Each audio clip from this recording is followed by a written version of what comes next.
Friend, आज हम बात करेंगे विलेयता के बारे में। सबसे पहले अपन बात करें विलेयता होती क्या है। विलेयता जो है उसको अपन कहते हैं सोल्यूबिलिटी। और विलेयता का मतलब क्या है कि एक विलेय पदार्थ होता है जिसको अपन घोलते हैं, एक विलायक होता है जिसमें घोलते हैं। तो यहाँ से अपन कहते हैं कि एक निश्चित विलायक में निश्चित विलेय घोला जा सकता है और उसकी भी जो क्वांटिटी है वो एक सीमित मात्रा होती है। और सीमित मात्रा को अपन क्या कहते हैं, अधिकतम मात्रा तक विलेय को अपन घोल सकते हैं। तो उसके अकॉर्डिंग हम यहाँ पर विलेयता की परिभाषा दे सकते हैं। तो विलेयता की परिभाषा क्या होती है, निश्चित ताप पर विलायक की निश्चित मात्रा में घुले हुए विलेय की अधिकतम मात्रा। दोबारा से सुन लें, निश्चित ताप पर विलायक की निश्चित मात्रा में घुले हुए विलेय की अधिकतम मात्रा उस पदार्थ की विलेयता कहलाती है। अब कोई सा भी पदार्थ ले सकते हैं अपन, वो ठोस पदार्थ हो सकता है, वो द्रव पदार्थ हो सकता है, वह गैसीय पदार्थ भी हो सकता है। उन सभी की जो अधिकतम मात्रा है वो किस पे होनी चाहिए, निश्चित ताप पर। और विलायक की मात्रा कैसी होनी चाहिए, निश्चित। तो उसको अपन क्या कहते हैं, उस पदार्थ की विलेयता। ठीक है। अब आगे अपन कहते हैं कि जो विलेयता है वो अलग अलग पदार्थों के संदर्भ में उसको अपन डिवाइड करते हैं। कैसे, ठोसों की द्रव में विलेयता। मुख्य रूप से अपन किसके बारे में पढ़ेंगे, द्रव विलयन के बारे में। और द्रव विलयन का मतलब है ऐसा विलयन जिसमें विलेय पदार्थ ठोस, द्रव, गैस हो सकता है, लेकिन विलायक हमेशा क्या होता है, द्रव। तो उसके संदर्भ में सबसे पहला पॉइंट आता है ठोसों की द्रव में विलेयता। अब ठोसों की द्रव में विलेयता का मतलब क्या है, विलायक क्या है यहाँ पे, द्रव, और विलेय पदार्थ क्या है, ठोस है। विलायक तो क्या है, द्रव है, और विलेय क्या है यहाँ पे, ठोस है। तो उसको अपन कहते हैं कि ठोस को अपन द्रव में घोलेंगे तो ऐसा नहीं हो सकता है कि कितना भी अपन घोल दें तो उस ठोस की कोई ना कोई निश्चित क्वांटिटी मिलेगी जो उसमें आसानी से घोली जा सके। तो उसको अपन क्या कहते हैं, ठोस की विलेयता। अब यहाँ से अपन परिभाषा देते हैं, निश्चित ताप पर 100 ग्राम विलायक में घुले हुए विलेय की अधिकतम मात्रा। निश्चित ताप पर 100 ग्राम विलायक में घुले हुए पदार्थ की या घुले हुए विलेय पदार्थ की अधिकतम मात्रा उस पदार्थ की विलेयता कहलाती है, या ठोस पदार्थ की विलेयता कहलाती है। ठीक है, सीधा सा है। टेम्परेचर क्या होना चाहिए, निश्चित होना चाहिए, फिक्स और निश्चित होना चाहिए। इसके अलावा क्वांटिटी किसकी ले रहे हैं अपन, विलायक की। कितना है विलायक, 100 ग्राम। अब वो 100 ग्राम विलायक में कितना विलेय पदार्थ घोला जा सकता है तो उसे उस पदार्थ की क्या कहते हैं अपन, विलेयता कहते हैं। ठीक है। इसके बाद यहाँ से अपन ये कहते हैं कि जो ठोस हैं उनकी विलेयता को कुछ ऐसे कारक होते हैं जो प्रभावित करते हैं। कुछ ऐसे कारक हैं या कुछ ऐसे पॉइंट हैं जो इफेक्ट करते हैं। अब वो कौन कौन से होते हैं वो अपन सुन लें। एक अपना आता है विलेय तथा विलायक की प्रकृति। मतलब ठोसों की द्रव में विलेयता को प्रभावित करने वाले कारक कौन कौन से होते हैं। पहला कौन सा होता है, विलेय तथा विलायक की प्रकृति। कारक पढ़ रहे हैं अपन, कौन सा है पहला, विलेय तथा विलायक की प्रकृति कैसे होती है। जहां से अपन कहते हैं कि विलेय और विलायक, अगर विलेय पदार्थ कैसा है, ध्रुवीय या आयनिक, तो विलायक भी कैसा होना चाहिए, ध्रुवीय। यदि विलेय पदार्थ कैसा है, ध्रुवीय आयनिक है, तो विलायक ध्रुवीय अगर होता है तो उसकी घुलनशीलता ज़्यादा होती है। लेकिन यदि विलायक अध्रुवीय लिया जाए तो उस पदार्थ की उस विलायक में घुलनशीलता क्या होती है, कम। या अपन ऐसे कहते हैं समान समान को घोलता है।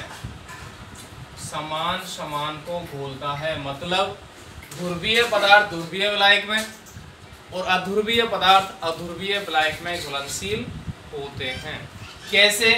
जैसे एग्जाम्पल के तौर पर हम कहते हैं आयनिक ठोस क्या है, NaCl, उसको अपन आसानी से जल में घोल सकते हैं क्योंकि ये भी ध्रुवीय है और ये भी ध्रुवीय है, तो समान समान में घुल जाएगा। इसके अलावा हम कहते हैं कि जो आयोडीन है I2, आयोडीन कैसा है, अध्रुवीय अणु है। कैसा अणु है, अध्रुवीय।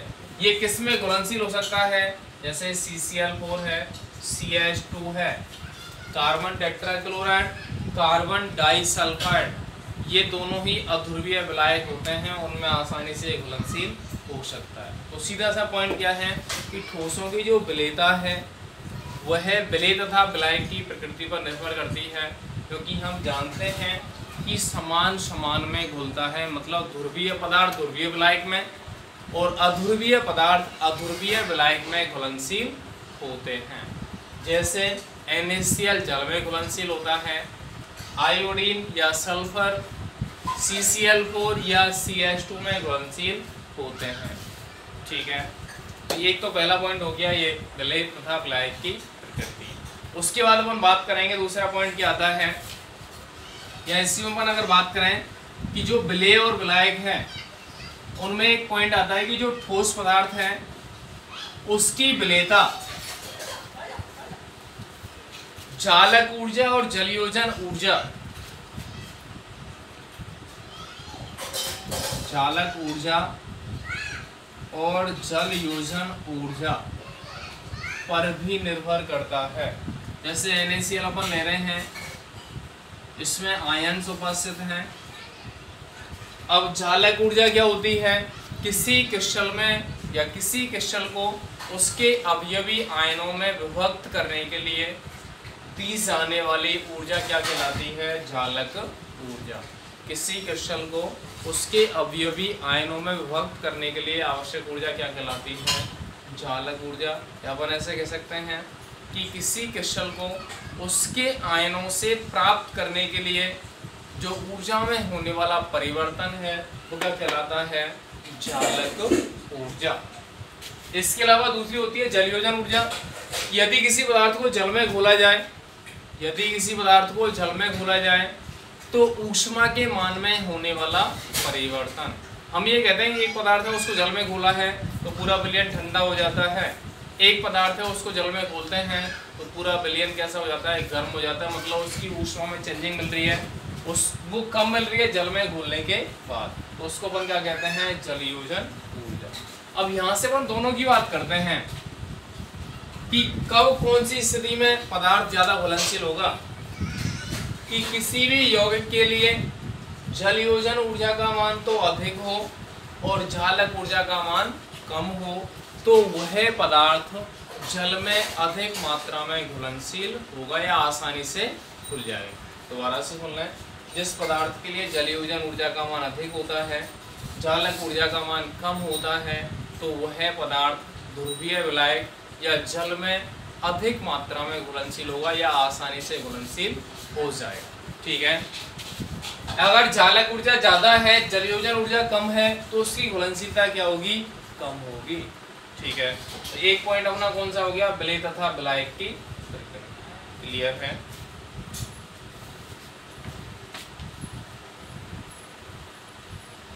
दूसरा अपन कारक पढ़ेंगे कौन सा,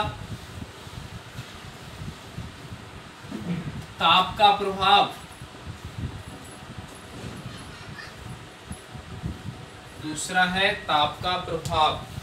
अब यहां से अपन कहते हैं कि यदि किसी पदार्थ को जल में घोल रहे हैं या किसी विलायक में घोल रहे हैं तो ताप बढ़ाने पर या कम करने पर उनकी घुलनशीलता परिवर्तित हो जाती है, लेकिन इसका जो प्रभाव है वो निर्भर करता है विलेय और विलायक के मध्य जो होने वाली अभिक्रिया है वो कैसी है, वह ऊष्माक्षेपी है या ऊष्मा शोषी है। दो प्रकार की अभिक्रियाएं होती हैं, ऊष्माक्षेपी और एक ऊष्मा शोषी। जैसे यदि किसी पदार्थ को जल में घोला जाए या विलायक में घोला जाए तो ऊष्मा का अगर उत्सर्जन होता है, ऊष्मा अगर निष्कासित होती है तो वह अभिक्रिया क्या होती है, ऊष्माक्षेपी। और यदि किसी पदार्थ को विलायक में घोला जाए तो ऊष्मा का अवशोषण होता है, तो उस अभिक्रिया को अपन क्या कहते हैं? ऊष्मा शोषी। अब ऊष्मा शोषी अभिक्रिया में ताप बढ़ाया जाए तो ठोस की घुलनशीलता बढ़ती है। क्या कह रहे हैं अपन? ऊष्मा शोषी अभिक्रिया में ताप का मान बढ़ाया जाए तो ठोस की घुलनशीलता क्या होगी? बढ़ेगी। जैसे एग्जाम्पल क्या होता है? NaCl, KCl। लेकिन एक ऐसा पदार्थ है जिसको अपन जल में या विलायक में घोल रहे हैं, तो उस कंडीशन में ताप अगर बढ़ाया जाए तो उसकी घुलनशीलता क्या होगी? घटेगी। तो उसमें होने वाली अभिक्रिया कौन सी है? ऊष्माक्षेपी है। जैसे एग्जाम्पल अपन लेते हैं सोडियम कार्बोनेट या सीरियम सल्फेट। ये एग्जाम्पल किसके होते हैं? ताप बढ़ाने पर घुलनशीलता के मान में क्या आती है? कमी। ठीक है। अब यहाँ से अपन ये कहते हैं ताप का प्रभाव किस पे डिपेंड कर रहा है? दो प्रकार की अभिक्रिया है, ऊष्माक्षेपी और एक कौन सी है? ऊष्मा शोषी। अगर ऊष्माक्षेपी अभिक्रिया में ताप बढ़ाया जाए तो घुलनशीलता कम होगी, और इस अभिक्रिया में ताप अगर बढ़ाया जाए तो घुलनशीलता घटेगी, नहीं इसमें होगी बढ़ेगी। एक में ताप बढ़ाया जाए तो घुलनशीलता कम होती है, दूसरे में ताप बढ़ाया जाए तो घुलनशीलता क्या होती है?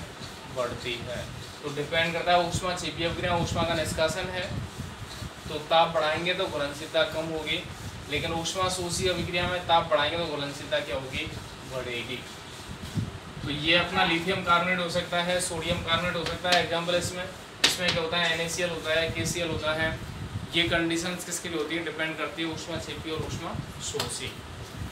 क्योंकि ये जो परिवर्तन है वो किस नियम के अनुसार होता है? लासातेलिये नियम के अनुसार। तो इस नियम के अनुसार अपन कहते हैं कि साम्य पर उसको प्रभावित करने वाले कारकों में किसी में परिवर्तन किया जाए तो साम्य उस दिशा की ओर परिवर्तित होता है या चला जाता है जहां पर किया गया परिवर्तन या तो नगण्य हो जाता है या शून्य होता है या कम हो जाता है। तो इस स्थिति को अपन कहते हैं लासातेलिये नियम, और उसी के अनुसार अपन कहते हैं कि ताप इंक्रीज करने पर घुलनशीलता घटेगी या बढ़ेगी। ये कंडीशंस क्लियर हैं, कोई दिक्कत? इसके बाद अपन कहते हैं, ये एग्जांपल अपन क्या ले रहे हैं? Na2CO3 सोडियम कार्बोनेट ले रहे हैं। इसके लिए क्या ले लिया अपन ने? NaCl। एक ऐसी स्थिति आती है कि एक लवण ऐसा आता है जिसकी घुलनशीलता पहले ताप बढ़ाने पर तो क्या होती है? बढ़ती है। उसके बाद घुलनशीलता के मान में क्या आती है? कमी। तो उस लवण को अपन क्या कहते हैं? ग्लूवर लवण। ग्लूवर लवण की जो घुलनशीलता है, ग्लूवर लवण का सूत्र होता है Na2SO4.10H2O। उसकी जो घुलनशीलता है वो 32.4 डिग्री सेल्सियस ताप तक तो क्या होती है? बढ़ती है। लेकिन उसके बाद घुलनशीलता के मान में क्या आती है? कमी आती है। क्या कह रहे हैं अपन? ग्लूवर लवण की घुलनशीलता 32.4 डिग्री सेल्सियस तक धीरे धीरे क्या होती है? इंक्रीज होती है। उसके बाद घुलनशीलता के मान में क्या आती है? कमी। यहाँ अपन कहते हैं कि वह ताप जिस पर ये परिवर्तन होता है उस ताप को अपन क्या कहते हैं? संक्रमण ताप। उस ताप को अपन क्या कहते हैं? संक्रमण ताप। तो यहाँ पे संक्रमण ताप कितना है? 32.4 डिग्री सेल्सियस। ठीक है। तो ये स्थिति किसके लिए आई? ताप के प्रभाव के लिए। दो चीज अपन ने पढ़ी है, विलेय तथा विलायक की प्रकृति, और दूसरा पढ़ा है ताप का प्रभाव। दोनों चीज क्लियर हैं। इसके बाद तीसरी अपन बात करेंगे, कौन सा है? दाब का प्रभाव। तीसरी स्थिति क्या है? कारक में दाब का प्रभाव। दाब का प्रभाव अपन कहते हैं P। यदि किसी ठोस को जल में घोला जाता है या द्रव में घोला जाता है तो उस ठोस की विलेयता पर या उस ठोस की विलेयता दाब पर निर्भर नहीं करती। दाब में अपन कमी लाएं या उसमें वृद्धि करें तो घुलनशीलता में कोई परिवर्तन नहीं होता। मतलब ठोसों की द्रव्य विलेयता दाब पर निर्भर नहीं करती। ठोसों की द्रव्य विलेयता दाब पर निर्भर नहीं करती क्योंकि दाब का प्रभाव मुख्य रूप से गैसेज पर लागू होता है।